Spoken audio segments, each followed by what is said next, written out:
ہمارے محدثین منصف مزاج تھے، انہوں نے کوئی چیز امت سے نہیں چھپائی. اگر انہوں نے معاملات کو ڈائلیوٹ کرنا ہوتا نا تو یہ جو انڈیا پاکستان کے اندر یہ نئی بدعت 30-40 سال سے جو شروع ہوئی ہے کہ یکم محرم کو حضرت عمر کی شہادت کا دن ڈکلیئر کر دیا ہے، تو ہمارے محدثین یہ کام کر کے جاتے ہیں. ان تو کوئی ایسی حرکت نہیں تھی. آپ نے کے لیے انڈیا پاکستان میں جو خوارج ہیں انہوں نے یہ کام شروع کیا، اور آپ دیکھیں انہوں نے پیرلل میں یکم محرم کے جلوس نکالنے شروع کر دیے. تو حضرت عمر رضی اللہ تعالیٰ عنہ 3 دن زخمی رہے. 26 ذوالحجہ کو ان پر حملہ ہوا اور یکم محرم الحرام کو ان کو دفن کیا گیا. آج کل اس تاریخ پر بھی جھگڑا ہو رہا ہے، مسلمانوں کو لڑانے کی کوشش کی جا رہی ہے. میں اس کی بھی وضاحت کر لوں کہ کچھ لوگ یہ کہتے ہیں کہ شہادت یکم محرم الحرام کو ہوئی نہیں ہے، حالانکہ یہ کوئی مسئلہ نہیں ہے. میرے نزدیک یہ کوئی مسئلہ نہیں ہے. اگر کسی کو نہیں بھی پتا کہ حضرت عمر رضی اللہ تعالیٰ عنہ کس تاریخ کو شہید ہوئے تو میرے خیال میں نہ قبر میں اس سے پوچھا جائے گا نہ قیامت کے دن اس سے پوچھا جائے گا. اصل مقصد تو ہے اتباع. تو یہ تو معلومات کی چیزیں، اگر کسی کو معلومات ہے اسلامی تاریخ کی تو بہت اچھی بات ہے. اگر نہیں بھی ہے تو اس میں کوئی جھگڑے والی بات نہیں ہے. لیکن آج کل فرقہ وارانہ طور پر جو لوگ فرقہ واریت پھیلانا چاہتے ہیں وہ اس چیز کو بنیاد بنا کر لوگوں میں جھگڑا پیدا کر رہے ہیں. کہتے ہیں یکم محرم الحرام کو نہیں ہوئی تھی، ذوالحجہ کے مہینے میں ہوئی تھی.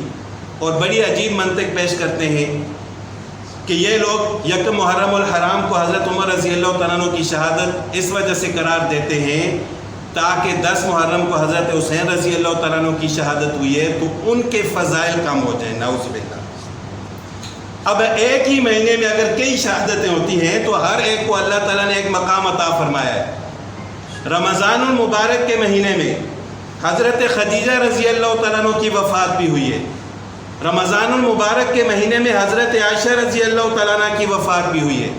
رمضان المبارک کے مہینے میں حضرت علی رضی اللہ تعالیٰ عنہ کی شہادت بھی ہوئی ہے. رمضان المبارک کے مہینے میں غزوہ بدر بھی ہوا ہے، اس میں بھی کئی صحابہ شہید ہوئے ہیں. تو کیا ہم کہیں گے کہ ایک ہی مہینے میں سب شہید ہوئے ہیں تو ایک کی وجہ سے دوسرے کا مقام کم ہو گیا؟ تو شہادت جس دن بھی ہوئی ہے یہ کوئی مسئلہ نہیں ہے. لیکن میں پھر بھی ان لوگوں کی تسلی کے لیے عرض کر دیتا ہوں کہ جو کہتے ہیں کہ حضرت عمر رضی اللہ تعالیٰ عنہ یکم محرم الحرام کو شہید نہیں ہوئے.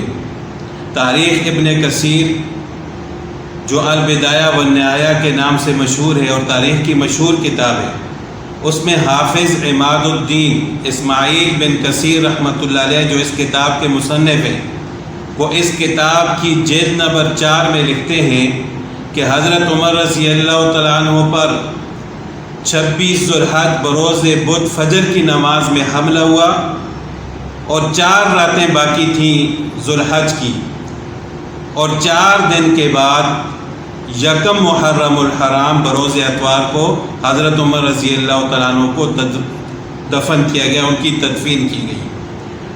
یہ اس کتاب کے اندر واضح طور پر لکھا ہوا ہے. لیکن اس کو اتنا زیادہ مسئلہ نہیں بنانا چاہیے. ہاں اگر کوئی اعتراض کرے، کوئی پوچھے تو پھر ہم اس کو اس طرح جواب دے سکتے ہیں.